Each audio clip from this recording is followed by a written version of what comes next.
Makikita nyo dito mga kaibigan na bago itaas ni Father yung hostya ay kapansin-pansin na ang panginginig ng mga kamay nito at ang pautal-utal nitong pananalita.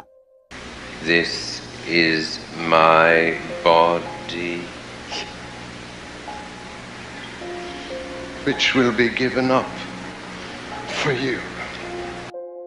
Hindi lang yan, dahil nung itinaas na rin ni Father yung alak, ay maririnig na naman natin ang pagbabago sa kanyang boses. This is the cup of my blood, the blood of the new and everlasting covenant.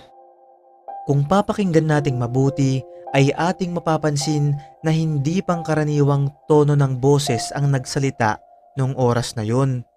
Which will be given up for you.